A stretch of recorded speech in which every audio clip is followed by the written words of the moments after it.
सुप्रभात। मैं राजेश कुमार आप सभी भैया बहनों का आज की कक्षा में स्वागत करता हूं। अपन ने हमारे अतीत भाग सेकंड का अध्याय 2 के बारे में पहला जो टॉपिक पढ़ा था भाग 6, उसके अंदर जो मुगल बादशाह औरंगजेब जो अंतिम शक्तिशाली बादशाह था, अंग्रेजों का आगमन और अंग्रेजों के भारत के आगमन से पूर्व कौन कौन सी कंपनियां भारत में आई हुई थी, जैसे फ्रांसीसी, डच, पुर्तगाल, अंग्रेज। ठीक है, तो आज का जो टॉपिक है कि जब अंग्रेजों ने ईस्ट इंडिया कंपनी को भारत लेकर आए, यानी 1600 ईस्वी में ब्रिटेन की महारानी से इन्होंने इजाजतनामा ले लिया, फरमान जारी कर दिया और उन्होंने पूरब की ओर व्यापार करने का कदम आगे बढ़ाए। किसने? अंग्रेज लोगों ने, ईस्ट इंडिया कंपनी ने, और उन्होंने भारत की ओर अपना कदम आगे बढ़ाया। तो ईस्ट इंडिया कंपनी 1600 ईस्वी में भारत आ चुकी थी। तो अब पढ़ेंगे अपन, ईस्ट इंडिया कंपनी बंगाल से व्यापार शुरू करती है, यानी पहले ईस्ट इंडिया कंपनी और भारत के अंदर बंगाल में आती है। और बंगाल किस नदी के किनारे स्थित है? हुगली नदी के किनारे स्थित है। जिसे बंगाल का स्वैम्प भी कहा जाता है, क्योंकि इसमें प्रतिवर्ष बाढ़ आती रहती है, जलमग्न अवस्था। तो यहाँ पे सवाल बनता है कि जब ईस्ट इंडिया कंपनी या अंग्रेज लोग आए तो भारत में उन्होंने सर्वप्रथम व्यापार कहाँ शुरू किया? तो हुगली नदी किनारे बंगाल में उन्होंने व्यापार शुरू किया।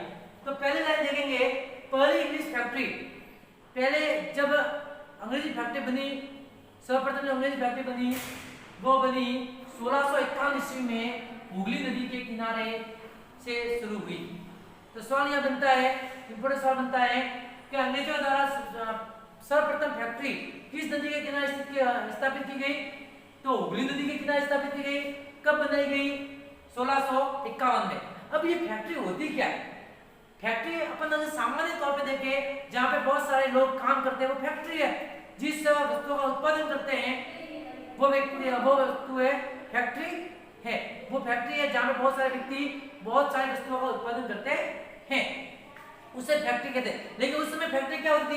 इन व्यापारियों को उस जमाने में फैक्टर कहा जाता, यानी लोग वहां पे काम करते थे, लोग वहां से कच्चा माल उन फैक्ट्रियों में स्थापित करते थे, रखते थे, तो वो क्या कहलाते थे? फैक्टर। ठीक है, तो इन फैक्ट्रियों पर काम करने वाले लोग फैक्टर कहलाते थे। वो कौन थे? इंग्लिश लोग थे, जो सस्ते माल पर काम वस्तुओं खरीदते थे और उस जहाँ पे फैक्ट्री बनाई वहां पे रखते और अपने देश लेके चले जाते। आगे देखते हैं पॉइंट 2 के अंदर, थोड़ा इससे पहले और देखते हैं कि जो इंग्लिश फैक्ट्री थी उसके अंदर क्या होता है? वेयर हाउस होता। क्या होता? Warehouse. और वेयर हाउस में निर्यात होने वाली चीजों को जमा करते थे, यानी आपको बाहर से जो वस्तु खरीदी गई है उसको उस फैक्ट्री में रखकर, और उसके अंदर एक वेयर हाउस होता, वहां पे उस वस्तुओं को रखकर ब्रिटेन में निर्यात करनी थी, उन वस्तुओं को रखने के लिए जो स्थान होता है उसे कहते हैं वेयर हाउस। ठीक है, ये भी उसके दफ्तर थे और वेयर हाउस के आसपास उसके क्या दफ्तर थे रहने के लिए उनके अंग्रेजी लोगों के, जिसमें कंपनी के अफसर बैठते थे। और दफ्तर में कौन बैठते थे? कंपनी के अफसर। ठीक है, तो अपने को मालूम है जहाँ बड़े बड़े कार्यालय होता है वहां पे दफ्तर होते हैं, दफ्तर में कौन बैठते हैं? अफसर ही बैठते हैं। ठीक है, जैसे आप देख सकते हैं वर्तमान में नगर पालिका है, कचहरी है, एसडीएम ऑफिस है, ठीक है, आयकर अधिकारी विभाग है, बहुत सारे जो ऑफिस है वहां पे उनके दफ्तर होते हैं, बैठते हैं, अधिकारी बैठते हैं। पॉइंट 2 को पकड़ते हैं, जैसे जैसे व्यापार फैला। अब ये जब कंपनी 1600 में आई, 1600 में उसने हुगली नदी के किनारे बंगाल से उसने अपना प्रवेश किया, धीरे धीरे वहां से कच्चा माल खरीदा, कच्चा माल लेकर बंगाल वो ब्रिटेन के हो गए, ब्रिटेन से पका पकाया माल बेचने लगे, कच्चा माल बेचने लगे, और उनका व्यापार जैसे बढ़ता गया तो उन्होंने उन हुगली नदी के किनारे पर अपनी फैक्ट्रियां खोल दी। और फैक्ट्रियां में जो लोग काम करते थे, अंग्रेज लोग काम करते थे, उसको फैक्टर कहते थे। और फैक्टर के अंदर, फैक्ट्रियों के अंदर वेयर हाउस होता था जहाँ पे अंग्रेजी अफसर बैठते थे, उनके दफ्तर होते थे। जैसे जैसे व्यापार फैलता, कंपनी ने सौदागरों जो उनसे माल खरीदता था, सौदागर या व्यापारी, उनको उस फैक्ट्री के आसपास बसने के लिए प्रेरित किया। उनको कहा गया कि आप हमसे डेली माल खरीदते हो तो आप क्यों ना इस फैक्ट्री के चारों ओर आप बच जाओ, ताकि तुरंत माल भी खरीद सको और अपने देश में उस माल को वापस जहाज की सहायता से लेके भी जा सकते हो। ठीक है, 1696 तक कंपनी ने इस आबादी के चारों तरफ एक किला बनाना शुरू कर दिया। और जैसे जैसे वो आबादी बढ़ती गई, यानी जहाँ जहाँ उन्होंने फैक्ट्रियां खोली, जिस हुगली नदी के किनारे फैक्ट्री खोली, वहां पे उसने व्यापारी और सौदागरों को बसाना शुरू कर दिया। और उन्होंने उस सबको क्या कर दिया, चारों तरफ एक घेराबंदी कर दी, किला बना दिया। ठीक है, आपको मालूम है ये वर्तमान जो किले बहुत सारे हैं, राजस्थान में बहुत सारे किले मिल जाएंगे। ठीक है, एक सुरक्षित स्थान, क्या बोलते हैं, सुरक्षित स्थान।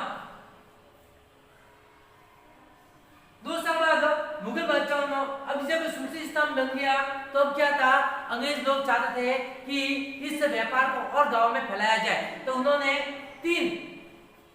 2 साल बाद, यानी जब 1600 में आए तो 1600 से 1700 के अंतिम तक आ गए थे। 1656 में 1651 में उसने फैक्ट्री स्थापित की और लगभग 1653 की बात करें या 1700 की बात करें तो उन्होंने 1696 के बाद 1698 में उन्होंने 2 मुगल बादशाहों को रिश्वत देकर 2 साल बाद मुगल बादशाहों को रिश्वत देकर 3 गांवों की जमींदारी भी खरीद ली। 3 गांवों की जमींदारी खरीदने का मतलब ये है कि वह जमींदारी उनके अंग्रेजों के हाथों में थी, वहां से कच्चा माल जब चाहते खरीद सकते थे। अब उनका अधिकार वहां पे 3 गांव में था। ठीक है, इसमें से एक गांव खाली करता था, एक 3 गांव में से एक गांव मतलब खाली करता था, जो वर्तमान जो आगे जाके इसका नाम पड़ा वह पड़ा कोलकाता। और वर्तमान में इसको जो आगे जाके इसका नाम क्या पड़ा, कलकत्ता। कलकत्ता वर्तमान में इसका नाम क्या है, कोलकाता।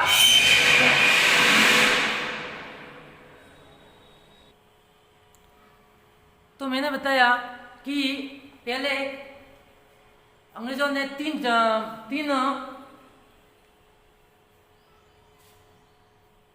तीन गांवों की जमींदारी पर कब्जा कर लिया। उसमें एक गांव था खालिका था, जो आगे जाके कलकत्ता के नाम से जाना गया और उसके बाद उसको वर्तमान में कोलकाता कहा जाता है। तो अब देखेंगे कि कंपनी ने आगे और क्या किया। तो कंपनी ने सर्वप्रथम, आपको मालूम है उस समय जो सबसे ताकतवर जो राजा था, शक्तिशाली राजा था मुगलों में, वह औरंगजेब था। तो औरंगजेब से कंपनी ने एक फरमान जारी करवा दिया कि जो भी वो व्यापार करेंगे वह शुल्क मुक्त व्यापार करेंगे, यानी उसके ऊपर कोई शुल्क नहीं लगेगा। यानी कंपनी ने मुगल सम्राट औरंगजेब को इस बात के लिए भी तैयार कर लिया कि वह कंपनी को बिना शुल्क चुकाए व्यापार करने का फरमान जारी कर दे। तो ये फरमान है वो औरंगजेब ने जारी भी कर दिया। अब देखते हैं आगे। उस समय जब अंग्रेज लोग हुगली नदी के किनारे बंगाल में आए थे, उसमें बंगाल का जो नवाब था वो था मुर्शिद कुली खान। याद रखना, बंगाल का उस समय जो नवाब था कौन था, मुर्शिद कुली खान था। तो आगे देखते हैं अब मुर्शिद कुली खान का क्या रोल है वो देखेंगे, वहां का नवाब है। तो औरंगजेब ने जब अंग्रेजी कंपनी को शुल्क मुक्त व्यापार करने का आदेश दे दिया तो अब बंगाल के अंदर व्यापार शुल्क मुक्त होने लगा, जिससे क्या हुआ कि राजस्व के स्रोत है वह कम प्राप्त होने लगे, जिससे मुर्शिद कुली खान उसका विरोध करने लग गया। किसका, अंग्रेजों का। तो इसकी एक लाइन, किताबों की लाइन पढ़ रहा हूं मैं कि कंपनी ज्यादा से ज्यादा रियासतें हासिल करना चाहते थे, अधिक से अधिक वह कब्जा करना चाहती थी, ताकि अधिकतर जमींदारी पर कब्जा करके वो अपने क्षेत्र में उसको मिला सके और ज्यादा से ज्यादा व्यापार कर सके। तो कंपनी ज्यादा से ज्यादा रियासतें हासिल करने और पहले से मौजूद अधिकारों का ज्यादा से ज्यादा फायदा उठाने में लगी हुई थी। उदाहरण के लिए औरंगजेब के फरमान से केवल कंपनी को ही शुल्क मुक्त व्यापार का अधिकार मिला था। ध्यान रखना, सिर्फ औरंगजेब के फरमान से, औरंगजेब ने जो फरमान किया था उससे ओनली अंग्रेज कंपनियों को, यानी ईस्ट इंडिया कंपनी को ही शुल्क मुक्त व्यापार करने का अधिकार प्राप्त हुआ था, बाकी कंपनियों को अधिकार प्राप्त नहीं हुआ था। कंपनी के जो अफसर निजी तौर पर व्यापार चलाते उन्हें ये छूट नहीं थी, लेकिन उन्होंने भी शुल्क चुकाने से इनकार कर दिया। मालूम है जब वो एक कंपनी शुल्क नहीं चुकाएगी तो दूसरा व्यक्ति क्यों शुल्क चुकाएगा, ठीक है। तो उन्होंने भी शुल्क देने से मना कर दिया। इससे बंगाल में राजस्व वसूली, जो राजस्व के स्रोत होते हैं, कर, बाकी कर का होता है, वस्तुओं पर टैक्स है, वो है आयात वस्तु और निर्यात वस्तुओं पर टैक्स लगता है। तो उससे क्या होता है, राजस्व इकट्ठा होता है। राजस्व इकट्ठा होने पर किसी भी राज्य की तरक्की की जा सकती है, राज्य में काम कराए जा सकते हैं। ये खर्चा था उनका, ये खर्चे चलाने के लिए वो राजस्व एकत्रित करते थे। तो शुल्क चुकाने से इनकार कर दिया। इससे बंगाल में राजस्व वसूली बहुत कम हो गई। ऐसे में भला बंगाल के नवाब मुर्शिद कुली खान उनका विरोध क्यों न करते, क्योंकि मुर्शिद कुली खान ने ही अंग्रेजों का विरोध। एक चित्र आपको दिख रहा है, ये चित्र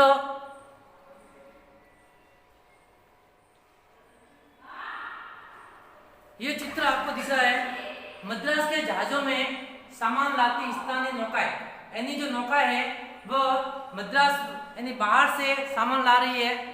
मद्रास के जहाजों से सामान लाती स्थानीय नौकाएं विलियम सिम्पसन द्वारा बनाया गया चित्र। ये कालीकट का चित्र है, हुगली नदी का चित्र है।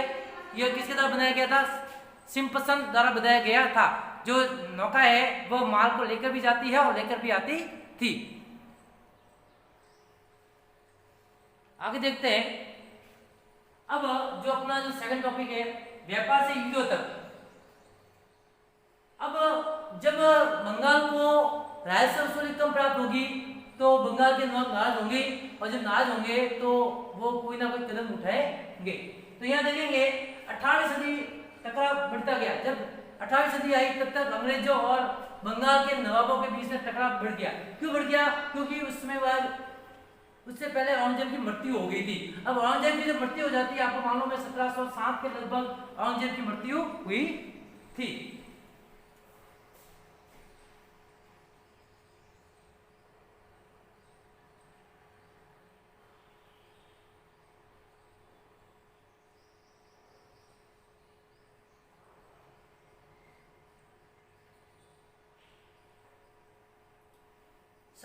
में औरंगजेब की मृत्यु हुई थी, और औरंगजेब की मृत्यु होने के बाद वहां के जो छोटे मोटे नवाब थे, लोग थे, वो आपस में लड़ना शुरू कर दिया और उनकी ताकतें कम होती चली गई। ठीक है, अगर उस समय देखें तो बंगाल के जो नवाब थे वो थे, पहला जो बंगाल का नवाब बना औरंगजेब की मृत्यु के बाद वो बना मुर्शिद कुली खान, उसके बाद बना अलीवर्दी खान, और तीसरा बना सिराजुद्दौला। और ये तीनों नवाब बहुत ही शक्तिशाली शासक थे।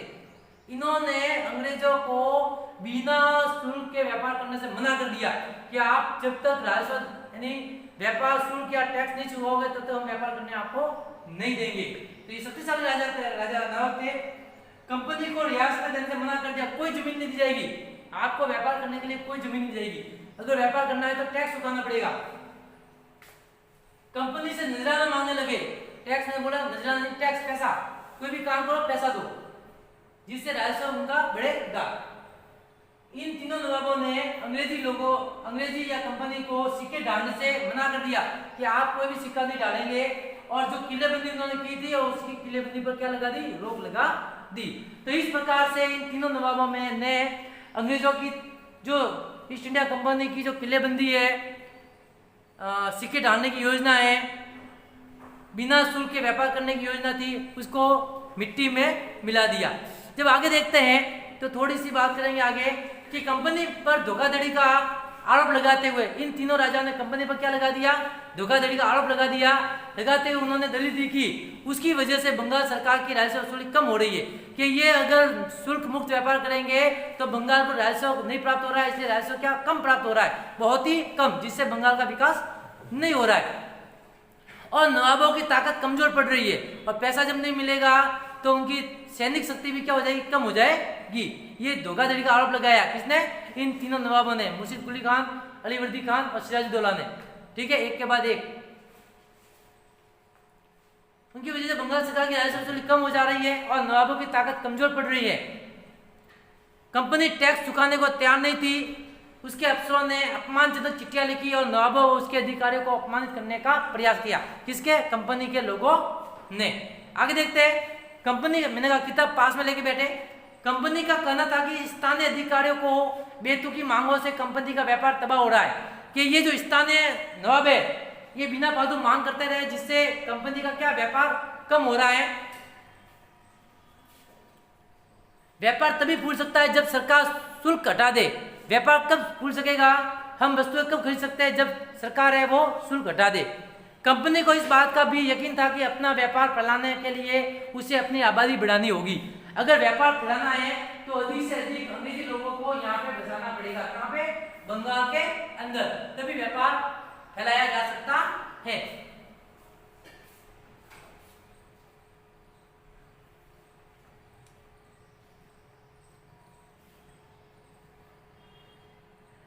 गाहक खरीदने होंगे और जो गांव थे जमींदारों को खरीदना होगा, जमीनों को खरीदना होगा और किलों का पुनर्निर्माण करना पड़ेगा और प्रत्येक स्थान पर किले बनाने पड़ेंगे ताकि वह अपने सामान को, खरीदे हुए सामान को अच्छी तरह से रख सके। ये टकराव दिनों दिन गंभीर होती गई। इससे क्या हुआ, बंगाल के नवाब और अंग्रेजों की ईस्ट इंडिया कंपनी के बीच में टकराव बढ़ती गई और अनंत इन टकराव का परिणाम पलासी के युद्ध के रूप में हुई। और अनंत कौन सा युद्ध हुआ? पलासी का युद्ध हुआ। और पलासी के युद्ध के बारे में अपन कल के टॉपिक में पढ़ेंगे भाग 8 के अंदर। ठीक है, तो अपन ने इस टॉपिक के अंदर पढ़ा कि किस प्रकार अंग्रेजों ने हुगली नदी से बंगाल के 3 गांवों की जमींदारी खरीदकर उसके अंदर व्यापार करना शुरू कर दिया। व्यापार में किलेबंदी शुरू कर दी। ठीक है, किलेबंदी के आसपास सौदागरों व्यापारियों को बसाना शुरू कर दिया। ठीक है, ताकि अधिक से अधिक रियासती मामलों में उनको सामान प्राप्त होता रहे। धन्यवाद, आज अपन इतना ही पढ़ेंगे।